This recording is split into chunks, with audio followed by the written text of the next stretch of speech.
ትላንት ለሻቢያ ደብዳቤ ጽፈን ነበር። ነገ ደግሞ ታሪክ እንጽፋለን። ምከረው እምቢ ካለ መከራ ይምከረው የሚባል የአማርኛ ብሂል አለ አይደል? ያ ሻቢያ ላይ ተግባራዊ እንደሚደረግ ምንም አትጠራጠሩ ኢትዮጵያውያን። ሻቢያ በደንብ አድርጎ ተረድቶታል ጥያቄው ደግሞ እንዴት እንደሚመለስም ሻቢያ በደንብ ያውቀዋል። ስለዚህ ሻቢያ ያለው አማራጭ አርጅቻለሁ፣ ካረጀው ደግሞ መሞቴ አይቀርም፣ መሞቴ ካልቀረ ደግሞ ብጥብጥ አድርጌ ልሙት ነው የሻቢያ እቅድ። የኔ ሀገር ኢትዮጵያ ማን እንደሆነች ሻቢያዎች በደንብ ያውቁታል። ሻቢያ በነገራችን ላይ 1983 ላይ ያለው አቋም ላይ ነው ያለው። ከድንጋይ ከካብ ከቁጥቋጦ መሮጥ እንደዛ አይነት ሁናቴ ላይ ነው ያለው። ምንም የተቀየረ ነገር የማንሰራው የማንቀይረው የማናደርገው ምንም አይነት የተጻፈም ይሁን ያልተጻፈ የኢትዮጵያ አጀንዳ ከግብ ሳይደርስ አይደለም። ስለ ሀገራቸው 1 ኪሎ ሜትር መንገድ መሰራት እቅድ አይወጡ። በብሔራዊ ጥቅማችን ዙሪያ የሚካሄዱ ስራዎችን መደገፍ ብቻ ነው አማራጫችን። 7 ሰዓት ከ1 ላይ የነበረው የጸጥታ ሁኔታ 7 ሰዓት ከ2 ደቂቃ ላይ ተሻሽሎ ነው የተገኘ ያለው። በየደቂቃው ሰላሙ የተሻሻለ ነው። የዚህ ሀገር ሰላም፣ የኢትዮጵያ ሰላም። ለሻቢያ ሰዎች ስለ ሰላም መናገር፣ ስለ ሰላም ማስረዳት ድንጋይ ላይ ውሃ ማፍሰስ ነው። ትላንት ለሻቢያ ደብዳቤ ጽፈን ነበር። ነገ ደግሞ ታሪክ እንጽፋለን። ክቡራትና ክቡራን ኢትዮጵያውያን፣ አሁን ባለው የኢትዮጵያ አቅም፣ አሁን ባለው የኢትዮጵያ ነባራዊ ሁኔታ፣ አሁን ባለው የኢትዮጵያውያን መሰባሰብ፣ አሁን ባለው የኢትዮጵያ ፈጣን እድገት የማንሰራው የማንቀይረው የማናደርገው ምንም አይነት የተጻፈም ይሁን ያልተጻፈ የኢትዮጵያ አጀንዳ ከግብ ሳይደርስ አይቆምም። በጣም እርግጠኛ ሆኜ እነግራቸዋለሁ። ትላንት ለሻቢያ ደብዳቤ ጽፈን ነበር። ነገ ታሪክ እንጽፋለን። አሳምረን የምንጽፈውን ታሪክ እንጽፋለን። ምንም ጥርጥር የለም። በአጠቃላይ ምከረው እምቢ ካለ መከራ ይምከረው የሚባል የአማርኛ ብሂል አለ አይደል? ያ ሻቢያ ላይ ተግባራዊ እንደሚደረግ ምንም አትጠራጠሩ ኢትዮጵያውያን። ምክንያቱም ሻቢያ ሰላም የሚባል ነገር አይመቸው በፍጹም። ለሻቢያ ሰዎች ስለ ሰላም መናገር፣ ስለ ሰላም ማስረዳት ድንጋይ ላይ ውሃ ማፍሰስ ነው። ድንጋይ ላይ በቃ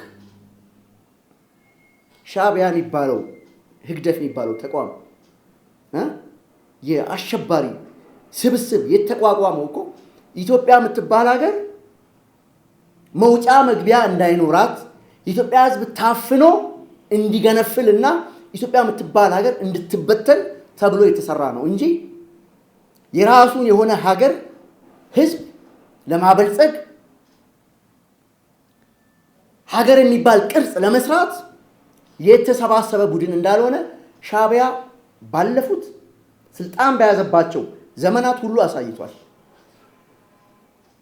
የሻቢያ ሚኒስትሮች ሪፖርት የሚያቀርቡት ለኢሳያስ አፈወርቂ ኢትዮጵያ 5000 ኪሎ ሜትር መንገድ ላስት መንዝ ሰርታለች። ኢትዮጵያ 38 ቬት ፖስቶች ባለፉት 15 ቀናት ገንብታለች። ኢትዮጵያ ባለፈው ወር 2000 ወተር ፖይንቶች ገንብታለች። ኢትዮጵያ 100,000 ኪሎ ሜትር የኢሪጌሽን ካናል ገንብታለች። ኢትዮጵያ ሱ-30 ታጥቃለች። ኢትዮጵያ ያክ 200 የሚባል ተዋጊ እንትን ታጥቃለች። ኢትዮጵያና ሀፓሲ የሚባሉ ሌተስት ሄሊኮፕተሮች ታጥቃለች። ኢትዮጵያ የታላቁን የኢትዮጵያ ህዳሴ ግድብ ገንብታለች። ኢትዮጵያ በአርቲፊሻል ኢንተለጀንስ መጥቃለች። ኢትዮጵያ የአርቲፊሻል ኢንተለጀንስ ዩኒቨርሲቲ በአፍሪካ ውስጥ አንደኛ የሆነ አቋቁማለች። በዓለም ሁለተኛ ነች። አሁን ላይ ነዳጅ አውጥታለች። ማዳበሪያ ፋብሪካ እየገነባች ነው። የስኳር ፋብሪካዎች መዓት አሏት እያሉ ነው የሻዕቢያ ሚኒስትሮች ሪፖርት የሚያቀርቡት ለህደፍ ለኢሳያስ አፈወርቂ። ስለ ሀገራቸው 1 ኪሎ ሜትር መንገድ መሰራት እቅድ አይወጡ። ስለዚህ ኢትዮጵያውያን የተጠየቀው ጥያቄ ተገቢ መሆኑን ሻዕቢያ በደንብ ተረድቷል። በደንብ ነው የተረዳው። ሻዕቢያ በደንብ አድርጎ ተረድቶታል ጥያቄው ደግሞ እንዴት እንደሚመለስም ሻዕቢያ በደንብ ያውቀዋል። ስለዚህ ሻዕቢያ ያለው አማራጭ አርጅቻለሁ፣ ካረጀው ደግሞ መሞቴ አይቀርም፣ መሞቴ ካልቀረ ደግሞ ብጥብጥ አድርጌ ልሙት ነው የሻዕቢያ እቅድ። ሌላ ነገር የለም። ስለዚህ ኢትዮጵያውያን ስራችን እንስራ በአግባቡ። የሚደረጉ ነገሮችን ሁሉ መንግስት እያደረገ ነው። መንግስት የሚያደርጋቸውን እንቅስቃሴዎች የመንግስትን አቅም የመንግስትን ማንኛውም አይነት በብሔራዊ ጥቅማችን ዙሪያ የሚካሄዱ ስራዎችን መደገፍ እና መደገፍ ብቻ ነው አማራጫችን። ክቡራትና ክቡራን ብዙ ወሬ አላበዛም። ትላንት ደብዳቤ ጽፈን ነበር። ነገ ደግሞ ታሪክ እንጽፋለን። ታሪክ ክቡራትና ክቡራን እንግዲህ ኢትዮጵያ ውስጥ ያለው አጠቃላይ የሰላም ሁኔታ የልማቱ ሁኔታ አይደለም ለሻዕቢያ ለሌሎቹም አስደንጋጭ ሆኖባቸዋል። በተለይ ከልማት ጋር በተያያዘ የኮሪደር ፕሮጀክቶች፣ እዚህ ሀገር የሚገነቡ ግንባታዎች፣ የአጠቃላይ በኢኮኖሚው ዙሪያ ያለው ነገር ሁሉ አስደንጋጭ ነው። ይህ በእንዲህ እንዳለ የሰላሙ ሁኔታ 7 ሰዓት ከ01 ላይ ያለውና 7 ሰዓት ከ02 ደቂቃ ላይ ያለው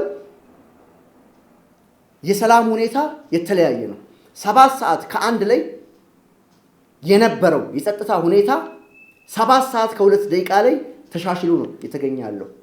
በየደቂቃው ሰላሙ የተሻሻለ ነው።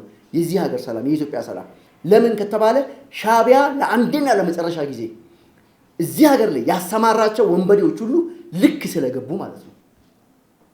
ልክ አስገብቷል። የኢትዮጵያ መንግስት የሻዕቢያ ተላላኪ የሻዕቢያ ኤጀንት የሚባለው ጠቅላላ ተንፍሷል። ስለዚህ ሻዕቢያ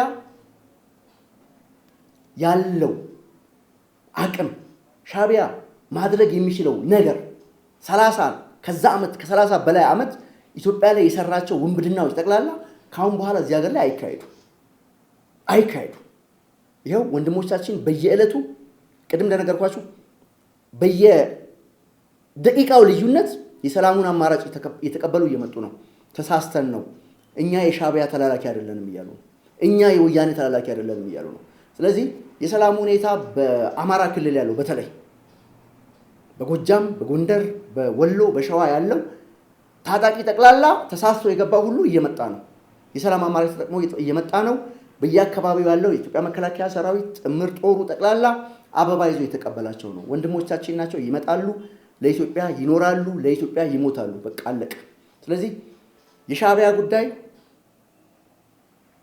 ለኛ ለኢትዮጵያውያን ብዙም ካሁን በኋላ አጀንዳ አይሆንም። በጣም ቀላል ነገር እንደሆነ ኢትዮጵያውያን እንድትረዱ ፈልጋለሁ። በቃ ሻዕቢያ ምክር አይፈልግም። ሻዕቢያ ሰላም አይፈልግም። ሻዕቢያ ልማት አይፈልግም። ለሻዕቢያ የሚገባው ምንድነው? ሻዕቢያ በሚፈልገው ቋንቋ ማጫወት ብቻ ነው። ሻዕቢያ ሌላ ነገር እኮ የለም። በቃ ሻዕቢያ በሚፈልገው ቋንቋ ማጫወት ነው። ለዚህ ደግሞ የኔ ሀገር ኢትዮጵያ ማን እንደሆነች ሻዕቢያዎች በደንብ ያውቁታል። ሻዕቢያ በነገራችን ላይ 1983 ላይ ያለው አቋም ላይ ነው ያለው። ከድንጋይ ከካብ ከቁጥቋጦ መሮጥ እንደዛ አይነት ሁናቴ ላይ ነው ያለው። ምንም የተቀየረ ነገር የለም። በጣም እርግጠኛውን እነግራቸዋለሁ።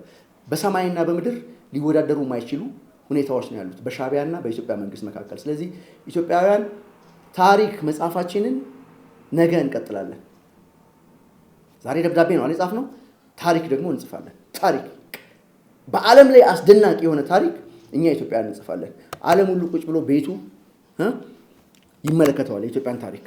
ዓለም ሁሉ እንዴ ኢትዮጵያውያን በዚች በአጭር ሰዓታት ውስጥ ይህንን ታሪክ ፈጠሩ፣ ይህን ታሪክ ጻፉ የሚል ነገር ትሰማላችሁ፣ አትጠራጠሩ። ስለዚህ በመላው ዓለም ያላችሁ ሀገር ወዳድ ኢትዮጵያውያን ሁሉ ነገር በመልካም ሁኔታ ላይ ነው ያለው። ከእናንተ የሚጠበቀው ሁሉ ነገር እርጋታ መጠበቅ፣ በትዕግስት መጠበቅ ብቻ ነው። ሌላ ምንም ነገር የለም። ፉከራም ድንፋታም ሽለላ ምናምን እኛ አናደርግም። በቃ ታሪክ ግን እንጽፋለን። 4 ነጥብ